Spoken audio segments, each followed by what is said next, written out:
આજે હતો રવિવાર તો કુળદેવી ચામુંડા માતાજીના મંદિરે દર્શન કરવા માટે આપણે આવી ગયા હતા અને તમે પણ દર્શન કરી લો અને કોમેન્ટમાં જય માતાજી લખી નાખજો.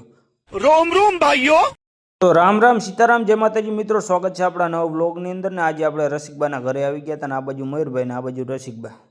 દિવસે આપણે રસિકબા તો ખેતરે આંટો મારે જ છે એટલે વાડીએ આવે જ છે અને પણ આપણને એમ કહેતા તમે એક દિવસ અમારા ઘરે આવો તો આપણે એમના ઘરે આજ મુલાકાત લેવા માટે આવી ગયા હતા અને આ બાજુ મયુરભાઈ એમ કહી રહ્યા જય માતાજી મિત્રો, લાઈક કોમેન્ટ ચેનલ સબસ્ક્રાઈબ કરી નાખજો અને સપોર્ટ કરતા રહેજો અમારે રણજીતભાઈને.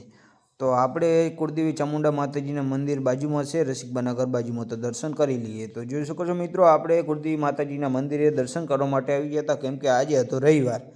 તો બધા કોમેન્ટમાં જય માતાજી લખી નાખજો ફટાફટ અને દર્શન કરી લો. મેં પણ દર્શન કરી લીધા. હવે જવાનું આપણે વાડીએ, તો સીધા જઈશું વાડીએ. મારી કુળદેવી રે મારી ચામુંડમાં.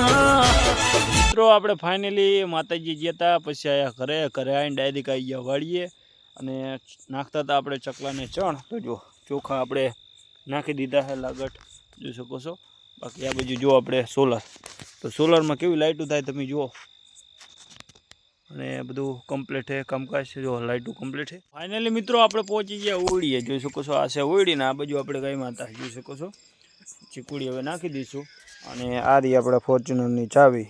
તો જો આ રહી આપણી ફોર્ચ્યુનર ને ઓળીનો નજારો કંઈક આપણે આગળ બ્લોગમાં બતાવેલો છે. બાકી લાઇક કરો, કમેન્ટ કરો, ચેનલને સબસ્ક્રાઈબ કરો અને બ્લોગ ગમ્યો હોય તો લાઇક તો જરૂર કરજો. બાકી જય માતાજી.